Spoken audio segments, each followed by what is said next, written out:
What up, what up, what up, Hoops fans? You are now locked into the Hooped NBA podcast, where we talk all things basketball all year long. I'm your host, fellow Hoops fan AJ, and every week we are breaking down the biggest and the best storylines in the league. If you love basketball the way we do, make sure you subscribe so you never miss an episode. We're going to drop brand new episodes every single week. You can find us on YouTube, Spotify, Apple, wherever you get your podcasts. Look for us there.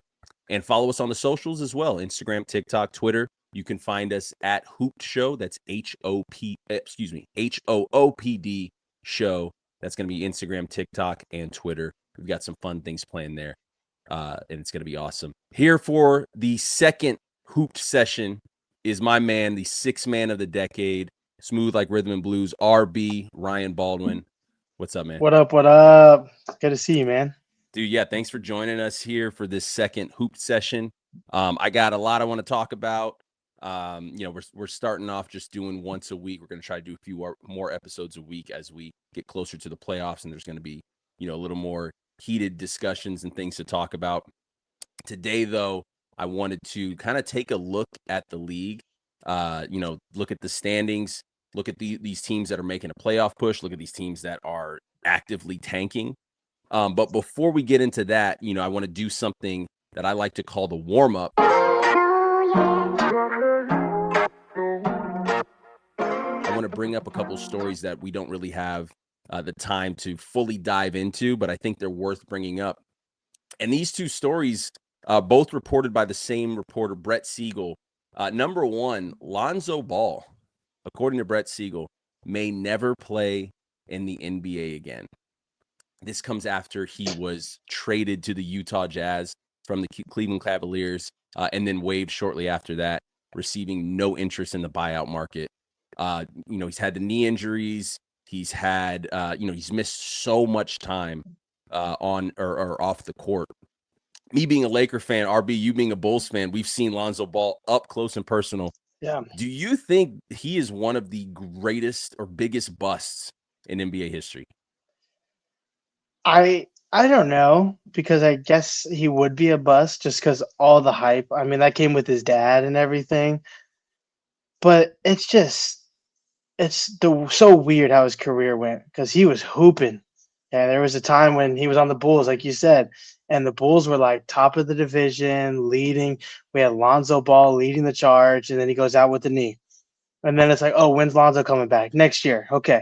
Then he didn't come back. It's like, when's Lonzo coming back? Comes back and gets hurt again. It's just been really, really weird. Like, he's had a decent career when he plays, but I guess with all the expectations his dad put on him, he would be considered a bust. But honestly, he's just been out so long, I don't even think people really remember like who he was, what he did. Yeah, that's what you just said right there. We don't remember who he was. I mean, he had an awesome. He played 1 year at UCLA, right? Just his freshman year. Awesome year at UCLA. He was being called the new Steph Curry, but a better passer and more athletic and a higher vertical. He put up some insane highlights in college. He had that one putback dunk that was just unbelievable. I believe against Masters.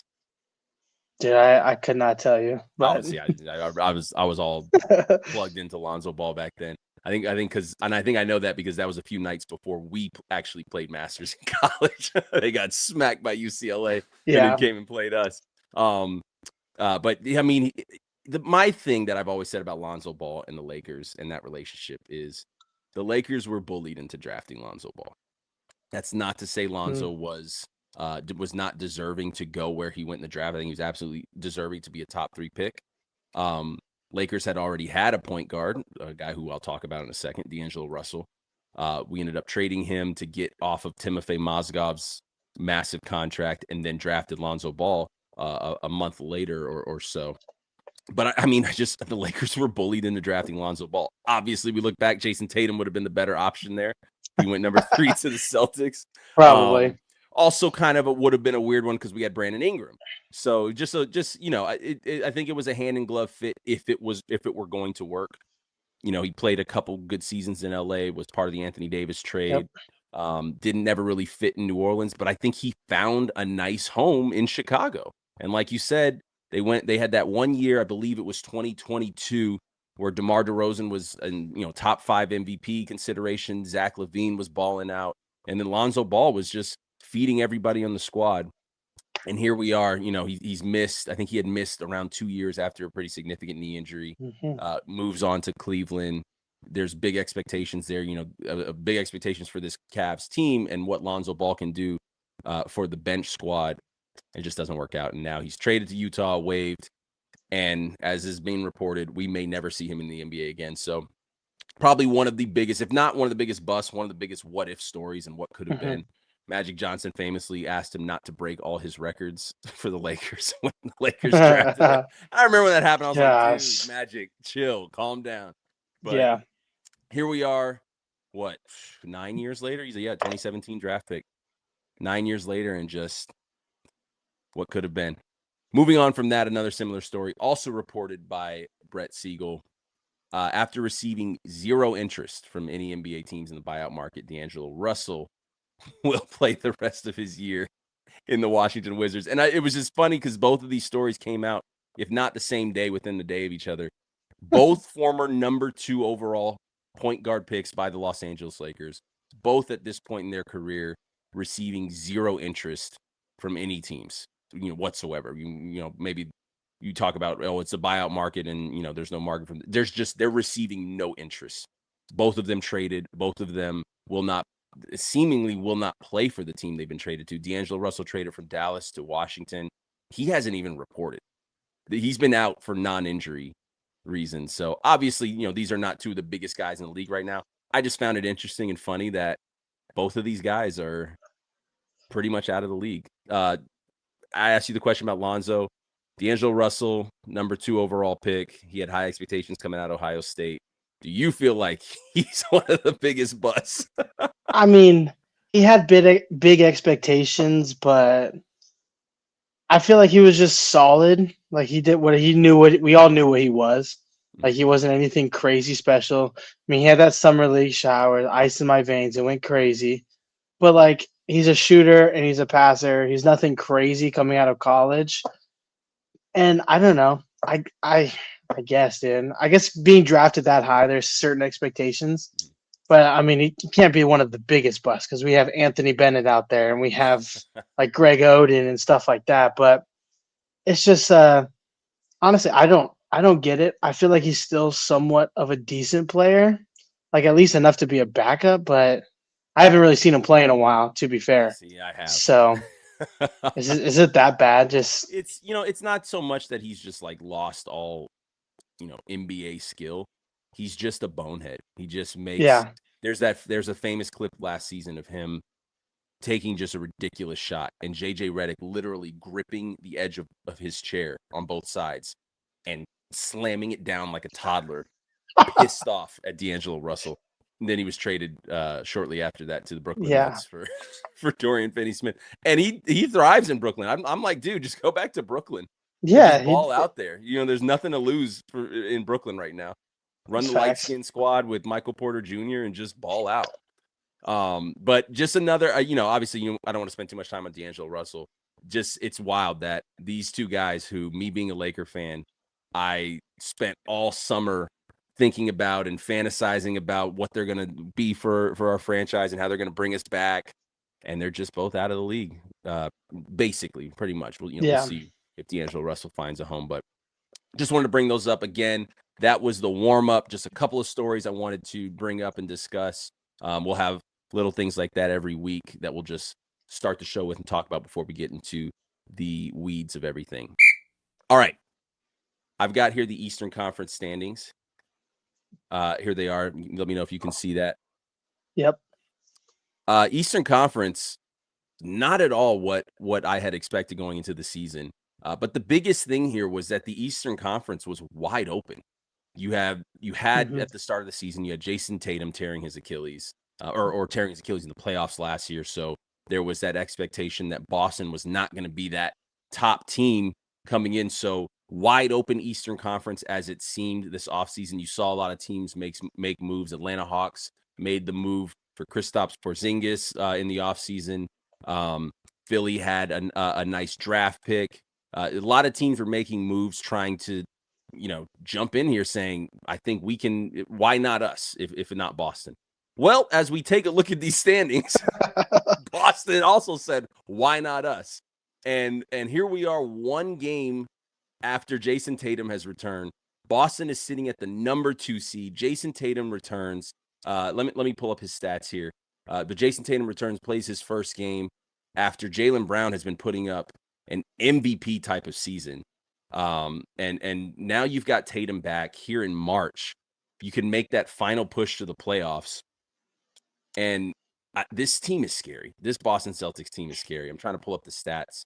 I wanted to see Jason Tatum's stats from that, from his first game back, but he really didn't. He wasn't on a minutes restriction, and there was really no restriction. Did you get a chance to catch any bit of that game against Cleveland? Yeah, I did. I watched it because I wanted to see the return of Jason Tatum, all this hype and stuff. He had a double-double, I'm pretty sure. He had like 12 points or something, 10 rebounds. But the dude, like, he started off a little rusty. Did you see that putback dunk he had?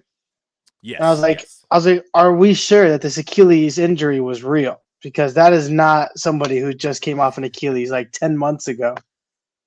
Yeah, the Celtics, they just tick me off, man. Like, they were supposed to have a down year. Jaylen Brown says, no, I'm the MVP, starts balling out, and then they get one of the best players in the NBA. And he comes back and he's just hooping. Like, he comes back to, hey, I'm still Jason Tatum.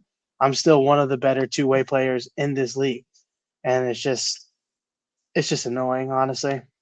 But And you said it he right balled there. out. He's one of the best players in the NBA. There's always this discussion, and then they like to bring it. Is this Jaylen Brown's team or is it Jason Tatum's team? Jaylen Brown wins Finals MVP 2 years ago. That whole conversation starts. Jason Tatum is one of the best players in this league. I've got the stats right here. So excuse me, he didn't play Cleveland to start. It was against Dallas, the Jason Tatum and Cooper Flag matchup. He put up 15 points, 7 assists, and 12 rebounds in his first game back. He started off 0-6, I believe, and then just took off from there. Mm-hmm. And then today against Cleveland, he put up 20 points. Still 37% from three the first game, 22% from three the second game. That shot will fall. I'm not worried about that whatsoever. I think we both know what it feels like to come back off an injury. Your legs are not under you. The legs will get under him. The shot will fall. He's shooting 37.5% so far in these last 2 games, but 15 points and 20 points to start. The dude tore his Achilles 10 months ago. Yeah. And here he is back. It's incredible to see. I'd like to remind everybody, though, that Kobe Bryant came back in 8 months from a torn Achilles. I had one person say, I've never seen anything like this. Pump the brakes. The Mamba came back The in 8 Mamba months. did it. He did hurt his knee shortly after that, but we're not going to talk about that. But this Celtics team, I think, to me, is the biggest surprise in the Eastern Conference on the higher end. RB, what's the biggest surprise here in the Eastern Conference? Honestly, how consistent Cade Cunningham and the Detroit Pistons have been. Like, how young they are, their team. Yep. I did not expect them to consistently win this many games and consistently beat top-level opponents.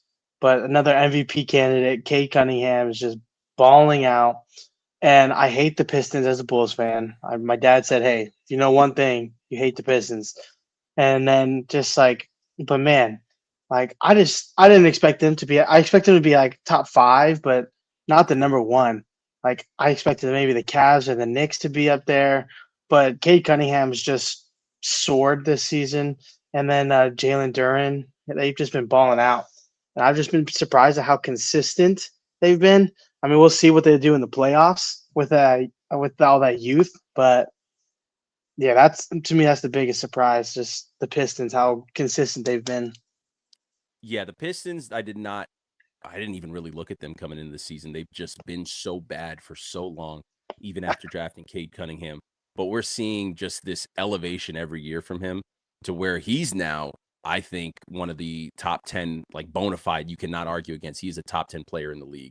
And he Yeah. had all the tools. He had the size, 6'7" point guard, who can shoot, who can create, who can ISO. And then they just filled it around like Jalen Duren. You got an awesome athletic center who can score, who can rebound, who can defend. And then you filled around. They traded Jaden Ivey. who wasn't really having the type of season that you expected from him. But that's a move that I like. You've got Asar Thompson, who they drafted just a couple years ago. I don't think he's as good a player as his brother Amen Thompson, but he fits well with this team. Tobias Harris has been playing well. Isaiah Stewart all of a sudden develops a jump shot. He's not just a brawler. He's not just trying to pick out fights. He can knock down a three-pointer. A dude with his size, like they've adapted well to today's NBA. Also with a guy like Duncan Robinson, who you signed to just shoot three, just come out here and make threes. It's a well-rounded team, and everybody was kind of taking a look at them for pumpkin watch, and I don't think they're going to turn back into a pumpkin. I think this team is for real, and I do still think, even with Jason Tatum coming back and Boston playing as well as they have, I do still think the East is wide open for these top four teams: Detroit, Boston, New York, and Cleveland. Cleveland is kind of my team that I have really high expectations for. I think Cleveland's the most complete team in the East. They've got all the elements to win. That's shot creation. That's rim protection. That's they've got a smart veteran point guard now. They've got a scorer at the 2, and they've got athletic wings who can shoot and defend. It's just not coming together as much as it should. I think with that the way that roster is constructed, and it's very well constructed, but it's just not coming together.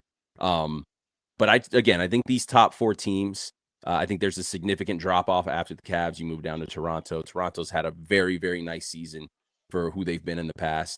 Orlando's a little bit of a disappointment to me. I expected more. And then you've just got your playing darlings, the Miami Heat. The Miami Heat and the Heat Hawks have been in the play-in, I think, since it was invented, every single year. And check this out. They were the only team to not make a move from the beginning of the season to the NBA trade deadline this year. The only team in the league. They did not make a single trade. They just love that 7 spot. What can I say? I'm over the whole Heat culture thing. Pat Riley's a legend. Just got his statue outside of Staples Center. Yeah. It's not Crypto.com Arena. It's the Staples Center. Pat Riley just had the big. Pat Riley's a legend. But the Heat culture thing, it's just not working. They've got to blow this team up and start over. Yeah. Here they are sitting in the play-in. The 76ers, whatever. I'm over them. Whatever. And then I do want to talk about the Charlotte Hornets. Sitting here at 500, 32-32. This is a fun team. If I'm not mistaken, the youngest team in the league. Your core is LaMelo Ball, Brandon Miller, and rookie sensation Con Kneppel. The Charlotte Hornets are for real. I think they're we said this on the other show on the bench on Bench Football Show one time. They're a year away from being a year away. And we all laughed at that statement, but as years have gone by after we said that, it's true. They're a year away from being a year away. If they do the right things, if they make the right moves, if they retain the right players, if they're ensuring that the right people are there on staff. But this Charlotte Hornets team is very impressive. Have you gotten a chance to watch them at all this year? Dude, I was actually watching them tonight, and they actually just lost to the Suns. But they're such a streaky team. Like, man, if they're on, it's insane. They had a certain amount of games won by 15. Like, they had a streak going where they beaten teams by 15. And then I'm just like, but then the next game, like after that streak, they lose like in a tight game, and they just lose to the Suns. So they're just such a streaky team. Like, if their jumpers are falling, like, man, that team is unstoppable. But they just need to adapt. But man, their top end, like their potential can go crazy, but it all depends on their jump shots are falling. But man, talk about a team full of shooters. Like, that whole team just wants to shoot the ball. It's insane. See, and that's what makes something like the play-in tournament fun, because you just got to get one night. And I think the Charlotte Hornets are going to be a really, really fun team to watch in the play-in. I'd love to see them kind of make that push into the playoffs. Then they're going to get mollywopped by the Detroit Pistons. Yeah, but easily. Watching them in the play-in is going to be fun nonetheless. But yeah, that's just an exciting team I wanted to bring up, the Charlotte Hornets. That's the Eastern Conference. Milwaukee's had their injuries. I don't even think they have their draft pick this year. Don't forget about the Bulls. The Bulls are making a push. What'd you No, guys we're start? awful. What did the Bulls start? 7-0? 6-0. 6-0. They started 6-0. They I did remember I not win a texted you single game in in February. February. I They did understand. not win. They went 0-11 in the month of February.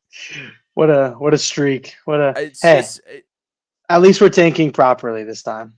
not going to do anything I'm with it just though. no, we're not. We're gonna draft some chump Patrick Williams probably. 2.0. Yeah, It's yeah. just a And pay. it's just a bad organization altogether. It's just blow it up. I'm done. Get rid of it all. Michael Yeah. Jordan has been gone for so long. We need to move on. Like, I mean, it's funny. So I was talking with another Bulls fan who we both know yesterday, just about the franchise. We talked about how they started 6-0 and then who they are now.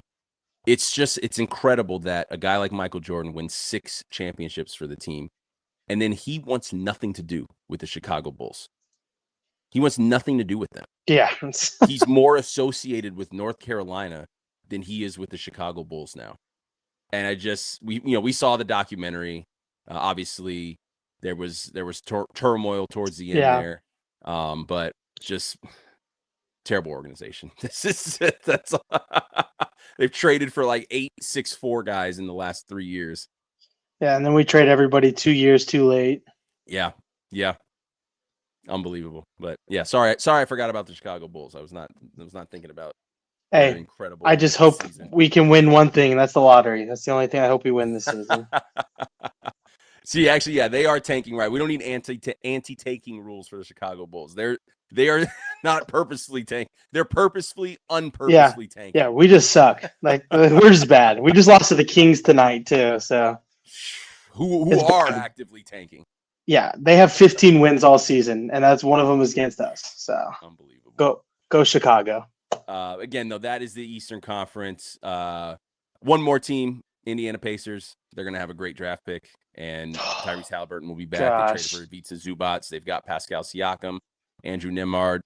They're going to be good. They're going to be good. They will be so good. They're going to be a squad next year. So that's another team I'm excited to see next year. Let's move on to the Western Conference, the always more interesting Western Conference.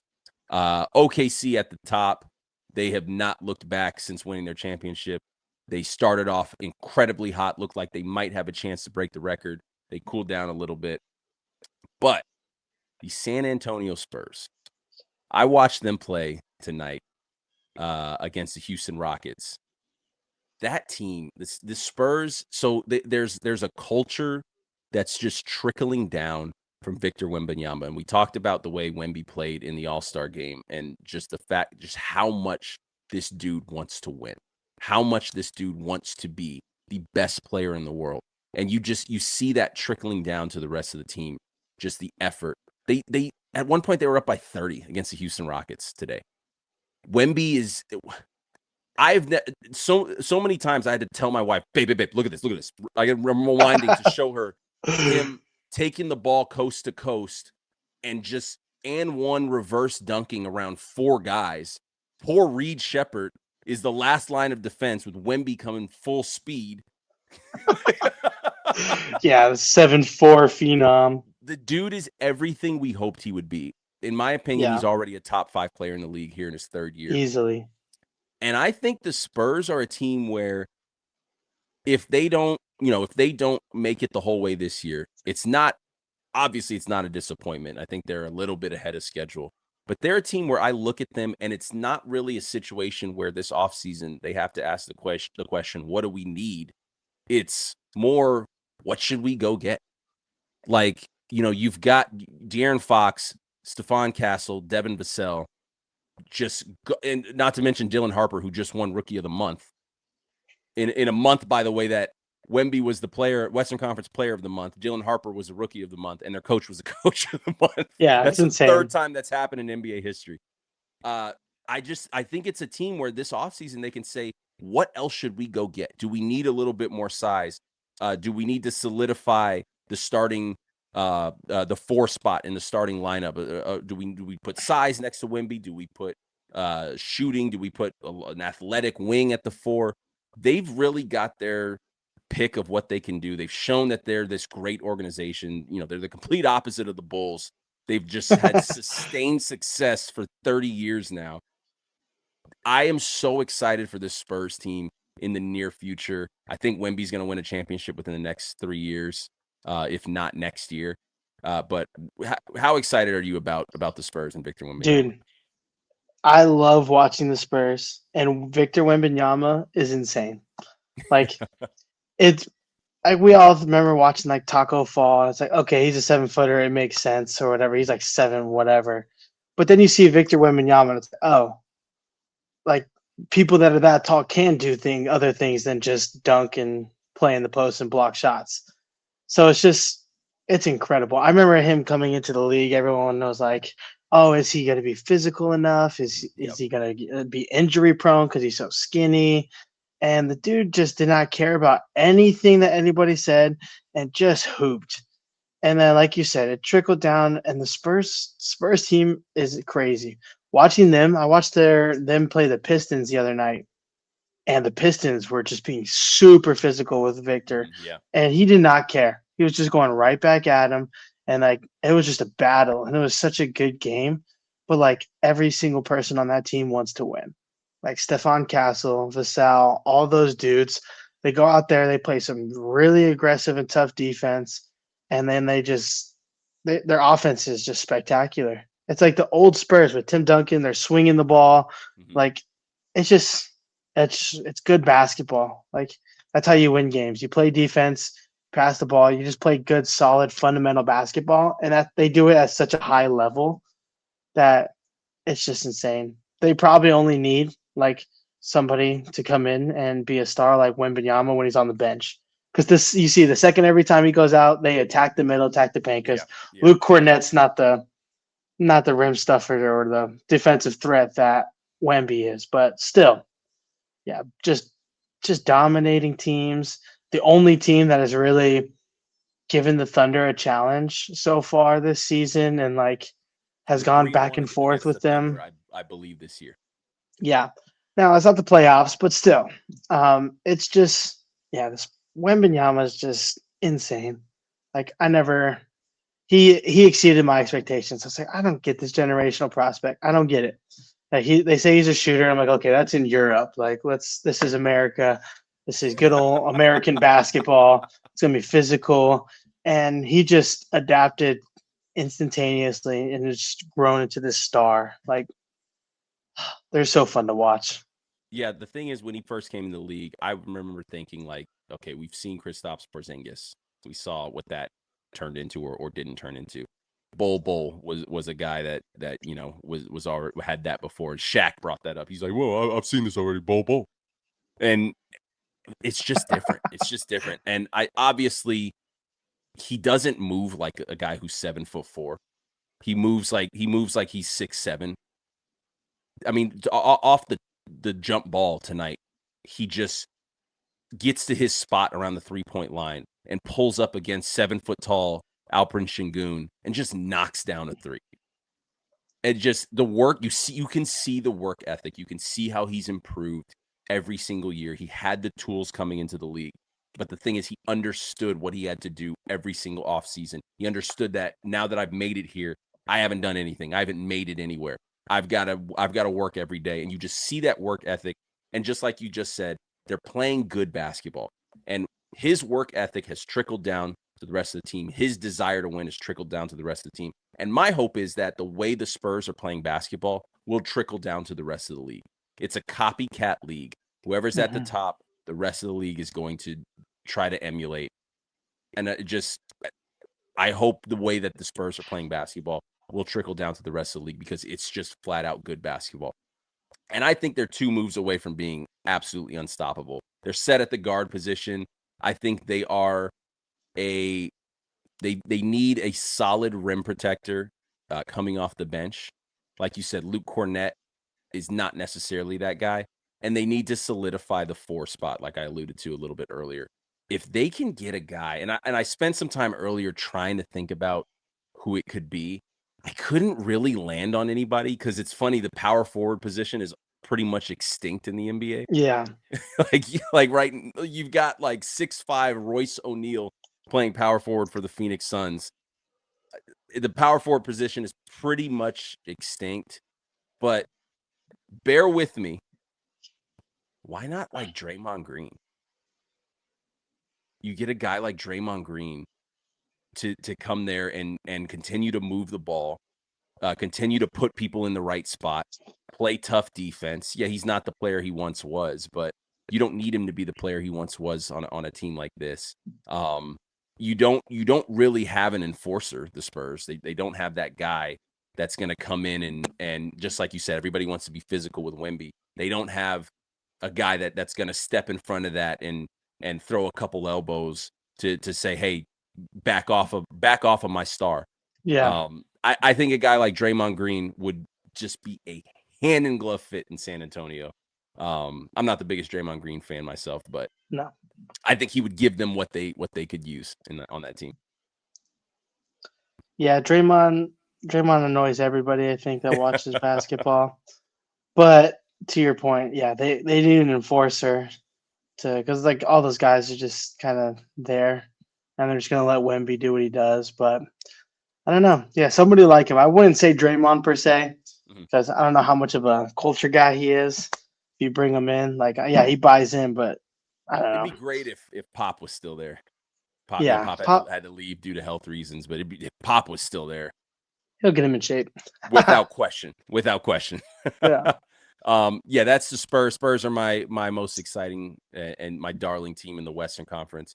Biggest disappointment is honestly the Houston Rockets. And you look at these standings, you're like, well, what are you talking about? They're the 4 seed. They're just not playing good ball. And I just talked about the game tonight, Spurs against Rockets. They're at no point did the Rockets look like they even wanted to be on the floor. They don't have a point guard.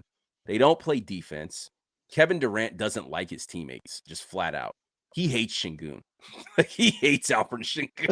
I hate Şengün. I can't stand. I agree. I hate him too. I can't stand watching that dude play basketball, and I can't imagine being his teammate, watching him dribble. Oh my gosh! Yeah, when he's backing down somebody, just like, oh, he's awful. It's a mess, which is wild because you look, they're 39 and 24. But I don't think anybody in the Western Conference is afraid of Houston. I think they're an automatic first-round exit. Me being a Laker fan, if the Lakers sit here at the 5th seed, I'm ecstatic if we get to play Houston in the first round.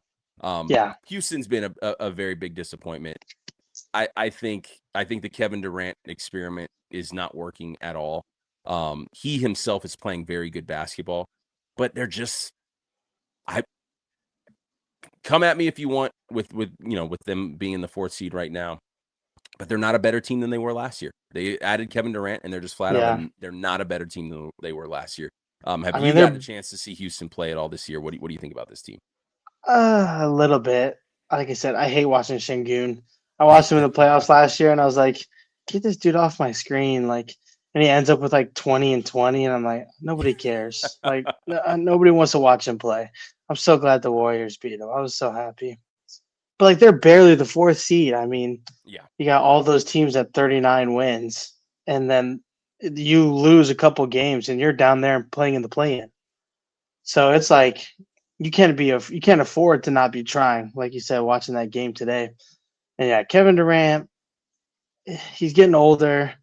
He's like ring chasing at this point. But like, why are you going to the Rockets? Like, I don't know. It felt like I get it in the off season. Yeah, it felt like the right fit, but they just need a point guard. They need a point guard. Obviously, they've got ridiculous problems on defense that is not going to be solved by a move or two. But if you know that this team is not going to play well defensively, you've got to make a move like that on the offensive side. And yes, they have Fred VanVleet. Fred VanVleet is not a traditional point guard. He's a small 2 guard. He's a combo guard. He's a scorer. He's not going to run the offense the way you need this team. But honestly, they've been a disappointment. Another disappointment's been the Lakers. But the thing with the Lakers is it's a tale of 2 teams. Today they put a beat down without LeBron James on the New York Knicks, and they're 9-2 with Luka and Austin without LeBron. They play so much better without LeBron. Oof. They held on to they started off the season held on to the 2 seed with no LeBron. LeBron came back, had a sciatica injury, just the perfect 41-year-old injury. Yeah, such an old man thing to have. But I mean, that's the thing with this team, and this is another one who they don't defend. But what I saw today without LeBron looked like the best offense in the NBA. Luka and Austin Reeves, Luke Kennard, Rui doing Yeah. his thing. And then you got Marcus Smart out there just being annoying where he needs to be annoying and setting the tone and just be honest, overall just being a smart player. I'm not gonna I'm not gonna go into LeBron. We've got a whole episode prepared for that. Yeah. It's called That's a we're gonna conversation bring for a out different the day. LeBron-a-thon. I'm not gonna go too deep into LeBron's presence on this Laker team, but it's a tale of two teams. They're going to be a second round exit at best this year, but they've got some work to do this offseason if they're going to make the Luka Doncic trade matter in the long run. You know, we're a year away from it. What's being called the worst trade in NBA history. Now make it be solidified as one of the worst trades in NBA Yeah. history by putting the players around him that you need to put around him. But we'll see. We'll see what happens with LeBron. Like I said, we've got a whole episode planned to talk about LeBron, to talk Yeah. about the state of LeBron and this Lakers squad. But yeah, they've just been a little bit of disappointment. DeAndre Ayton is the 54th best center in the league, in my Are you opinion. serious? Oh, I thought it was like power rankings or whatever. He's the 54th. I was like, I'll bring up is some it even advanced possible? rankings another time and see where Yeah. he lands. But just that whole comment that he made, they're trying to make me Clint Capella. I watched Clint Capella tonight. He looked decent out there. He looked like somebody I'd want on this Lakers squad. Clint Capella is not a bad player. I don't know why that was such a diss. So yeah, Lakers have been a little bit of disappointment. Other than that, those top six in the Western Conference, I think we all saw coming. Maybe I think the Clippers probably to start the season we would have assumed would have been up there within fighting for the top six. Just a nightmare season for the Clippers. Yeah, they're sitting there in the play-in, but they started off awful. James Harden requests a trade. Surprise, surprise. They trade Zubats. They get a nice haul for Zubats, but yeah, they'll make the play-in. Kawhi Leonard's playing great, but just a nightmare season for the Clippers. Nightmare season for the Warriors. But again, these are teams that are in the play-in. That's because you look at the bottom, and these are just a bunch of teams that are actively tanking. The Kings are active. The Kings have shut down everybody. The Jazz shut down everybody, so much so that Lauri Markkanen gets an injury, and the NBA sends their own doctors to verify if he's going to be shut down for the season. Who of these bottom Sacramento Kings, Utah Jazz, and New Orleans Pelicans, who of those teams do you feel like are a lottery pick away from being in contention next year?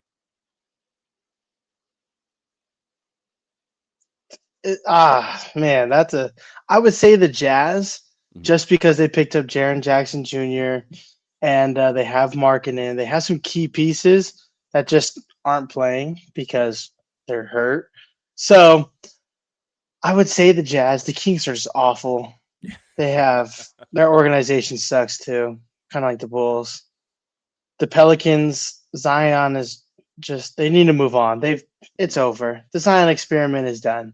Okay, move on, cut them, get what you can for them. Just, I guess the Jazz. I would say the Mavericks, which you didn't go that high, but they're right in there. They're 21 wins. I just love Cooper Flag. So no, you hit it on the head in my opinion. I think the Jazz are, we talked about Indiana with the Eastern Conference being possibly that worst to first team next year. I think in the Western Conference it's the Utah Jazz. They made the trade for Jaren Jackson. They've got Walker Kessler. They've got Lauri Markkanen. Keontae George is balling out. If they can land like AJ DeBansa and stick him at the 2, they're a scary, scary team because they've got, like I just said, you got 7-foot Lauri Markkanen at the 3. You've got 6'11" Jaren Jackson at the 4, and forgive me if I'm wrong, 7'2" Walker Kessler. And these aren't just big oafs. Like, these are guys that can defend, that can score. Lauri Markkanen can put the ball on the floor. Lauri Markkanen is the very, very, very poor man's Wemby on offense, on the offensive side of the ball. Very, very poor man's. Which is a great player, in my opinion. But no, that's exactly what I was thinking. We talked about Indiana with the Eastern Conference being a scary team next year after their potential lottery pick. Utah Jazz, I think, are that team on the Western Conference side, and I felt that way ever since they traded for Jaren Jackson. I think if they can land one of these top 3 guys, they're going to be a very, very scary team next year. But that is the Western Conference. We talked about our biggest surprises, biggest disappointments. We are about 6 weeks away from the NBA playoffs, and it's heating up. There's been some great games, like I said. Watch the Spurs, watch the San Antonio Spurs and the Detroit Pistons if you get a chance to. Another thing I wanted to bring up: basketball on NBC. It's spectacular. Phenomenal. It is phenomenal. We went right from they dropped a commercial. I think it was either last week or 2 weeks ago, showing that every Sunday night all year long there's going to be sports on NBC. They go right from Sunday night football to Sunday night basketball, go right from Sunday night basketball to Sunday night baseball, and then continue to cycle over to Sunday night football. NBC is doing so much for the NBA. They had the I should have got a picture. They had the classic night or the throwback night the other night. Yeah, that was so cool. Bob Costas, and it was awesome. They had the old intro, but with the current players.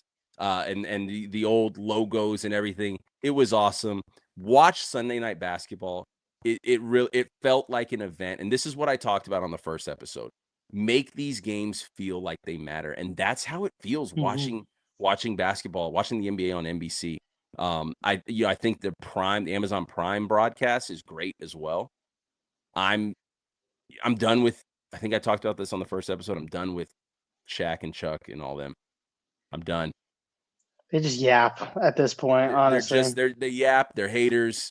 And when you watch a game on Prime, when you watch those guys talk about the game at halftime or after the game, they are breaking down the sport. They're not just talking about, it's not Shaq telling Cat, you gotta be a star. If you're not gonna be a star, then this team is not gonna go for. Let's talk about basketball. Let's talk about what these teams are doing to win and what they need to do better in order to win. And once we get there, I think the outlook of the league is in a really good spot. I think what I've seen so far this season, I think if the league continues to build on that and build the way the game is presented, then we're going to see the league back in a better spot. And I don't think the game of basketball has changed. I don't think the way that NBA players play the game has changed. I think the way the game has been presented has changed. And there's just a lot of negativity around the NBA fandom. And I just wanted to shout out what I'm seeing watching the league this year, especially on NBC, especially on Amazon Prime. Love what they're doing. It's made NBA games feel like an event. It's made every game feel like it matters. And that's just, I wanted to shout that out. But RB, thanks for joining me tonight, man. Hoop session number 2. Anytime. We are going to be back next week with a little different episode. I'm going to be on a vacation, so won't be here in my studio setup, but we'll be filming nonetheless. We're going to be getting these episodes out to you every single week. Thank you all for joining us. Remember, subscribe for weekly episodes. Follow us on the socials. We've got some great stuff happening. We're going to really ramp it up as we get heading toward the playoffs. But that's it for me. RB, thank you for joining me. Anytime, man. Thanks for having me. See you guys. Peace.